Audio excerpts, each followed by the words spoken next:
Aquí estuvo un hombre que se encontró a sí mismo, inseparable de su Padre, Dios, eternamente unido a Él, por siempre con Él, consciente de su divinidad. Él humildemente actuaba al mismo tiempo que contemplaba la vida infinita que le rodeaba. Jesús hablaba desde esa alta percepción de espiritualidad encontrada y desarrollada por él. Él proclamaba la no existencia de la muerte, sino la realidad de la vida eterna, la continuidad del alma individual, la unidad del espíritu universal en todo y en todos. Hola, bienvenido al canal Un cielo nos vigila.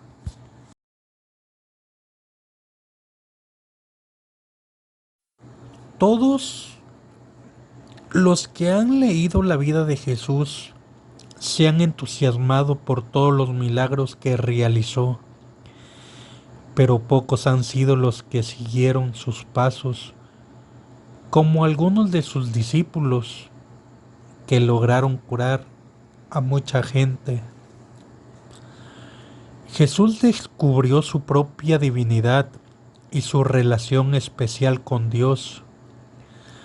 Descubrió que a través de la fe podemos abrir las puertas de la inagotable fuente, Dios, quien nos provee de ideas las cuales fluyen a través de nuestra mente, y esta percepción nos lleva a una mayor comprensión de lo humano ilimitado en nosotros y en nuestra verdadera esencia, que es espiritual. El potencial ilimitado inherente en nosotros. Jesús nunca se adjudicó ningún milagro. Él siempre dijo: yo por mí nada puedo. El Padre que mora en mí, Él hace el trabajo. Tampoco dijo que solamente Él podía hacer las cosas, sino que las cosas que yo hago, tú las harás también, y cosas más grandes harás si tan solo crees. Supongamos que entre los 13 y 30 años de Jesús,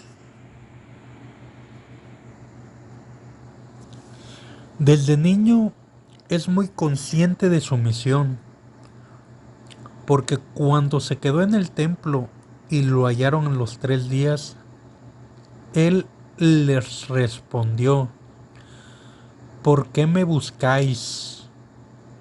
¿No sabíais que yo tengo que estar en los asuntos de mi Padre? Creció en saber, en estatura y en el favor de Dios y de los hombres. Su saber no era el de la erudición y el conocimiento de lo externo, sino el de la mística y la alquimia interior. Sus enormes inquietudes espirituales le llevaron a contactar con tradiciones iniciáticas, a meditar, a perfeccionarse a través de las más altas contemplación, a ayunar, a entrar en contacto con místicos iniciados, poniendo en tela de juicio el sacrificio exterior, los ritos y una tradición que no era la del espíritu. Recibió enseñanzas de los asenios y terapeutas, recorriendo el camino interno hacia la fuente, alcanzando la experiencia real de ser uno con Dios. Las escrituras ocultan una de las etapas más importantes de su vida, desde los 13 a los 30 años, y se formó en conocimiento y sabiduría.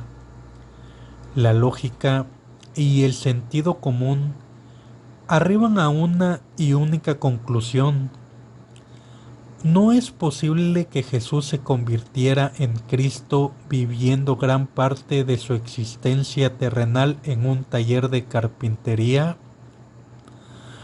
Por el contrario, era necesario que en esos 17 años se formara también en el conocimiento y sabiduría de las grandes tradiciones iniciáticas del hinduismo y en particular del budismo tibetano, emprendiendo así un largo viaje que realizó con su abuelo paterno Joaquín en una de las caravanas de mercaderes que lo llevaría hasta llegar a las lejanas tierras de Caimira, la India y el actual Nepal.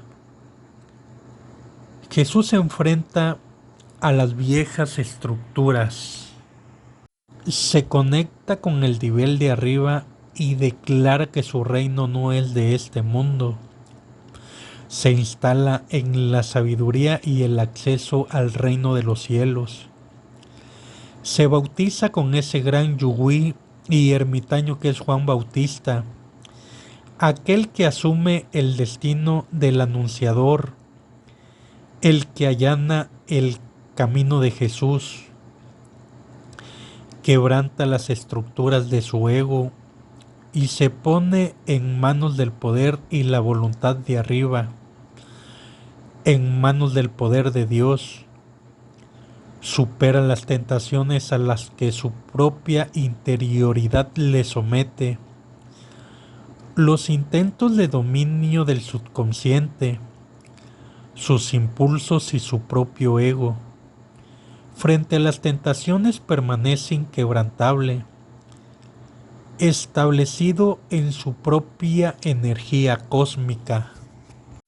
Cuestiona la religión ordinaria y petrificada, las instituciones corruptas que perdieron de vista el origen esencialmente místico. Se opone a toda arrogancia, hipocresía y malevolencia. Jesús y la esencia de su enseñanza. Exhorta a los que le oyen y lo sigue haciendo, diciendo: tenéis en vosotros mismo la sal, es decir, la motivación mística, el poder de revolución interna, aquella energía que trasciende, nos muestra el camino para que asistamos a la cena mística.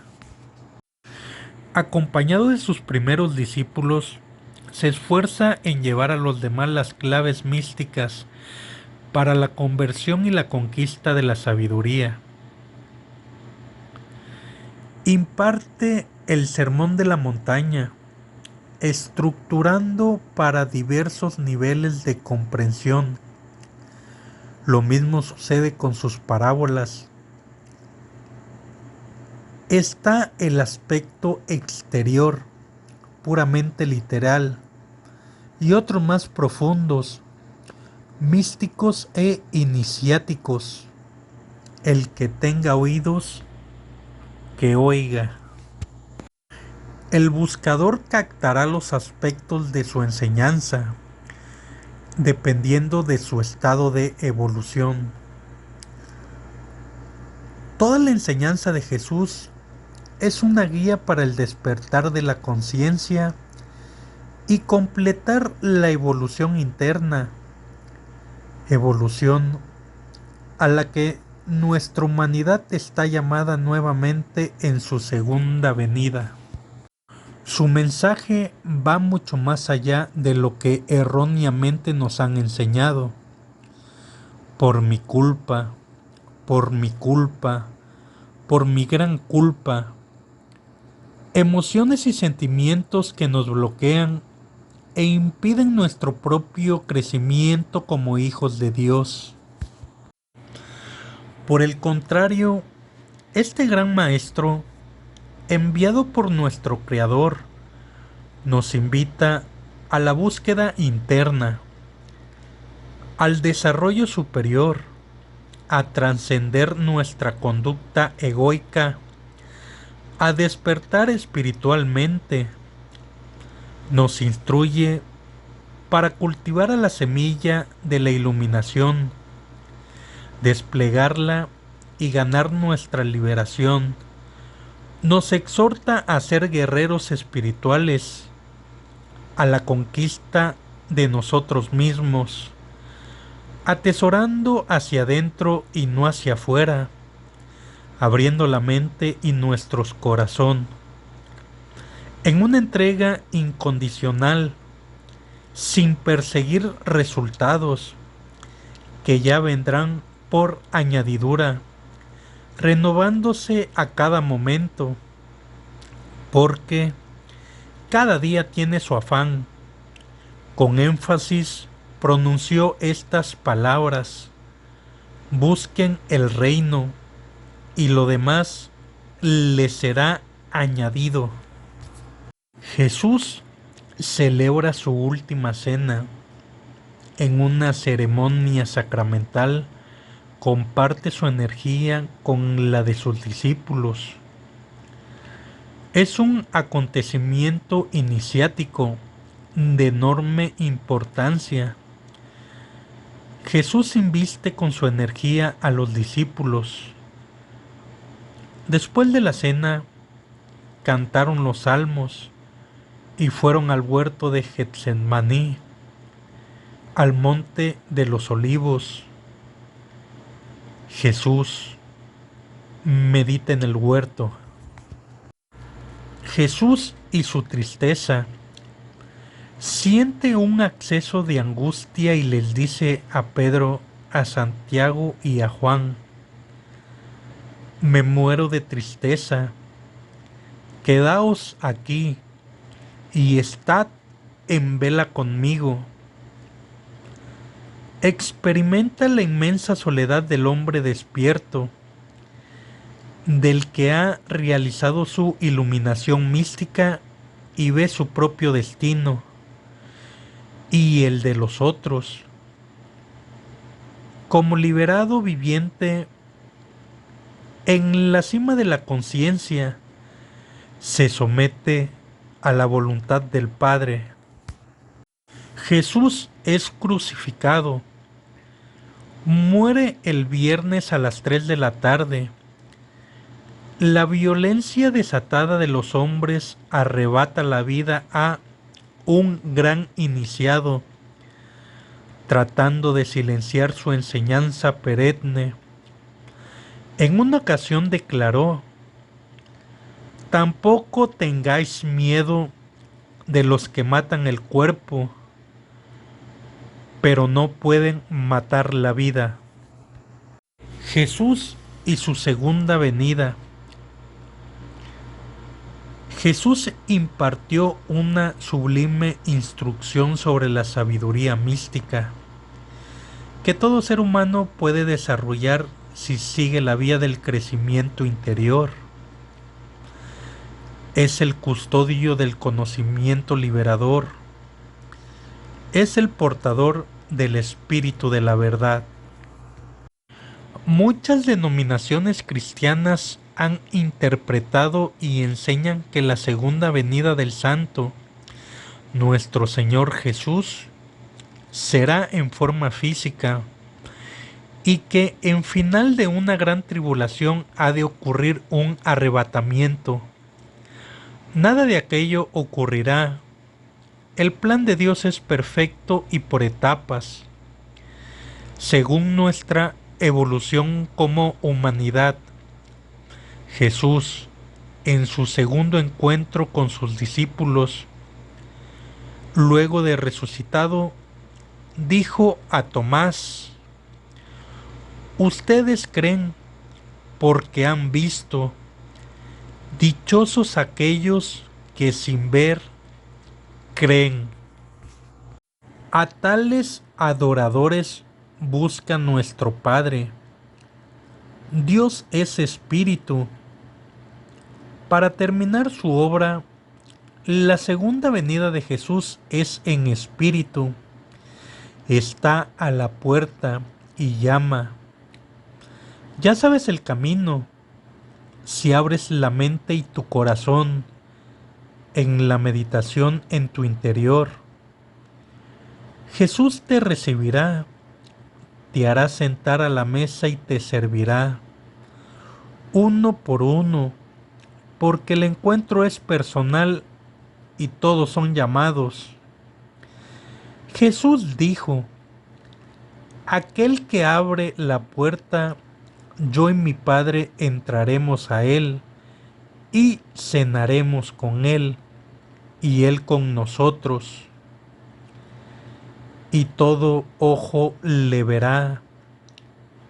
La lámpara del cuerpo es el ojo. Llega a ser la mejor versión de ti mismo por medio de las enseñanzas del gran Maestro Jesús. Nos vemos en el próximo video. Saludos, bendiciones. Adiós.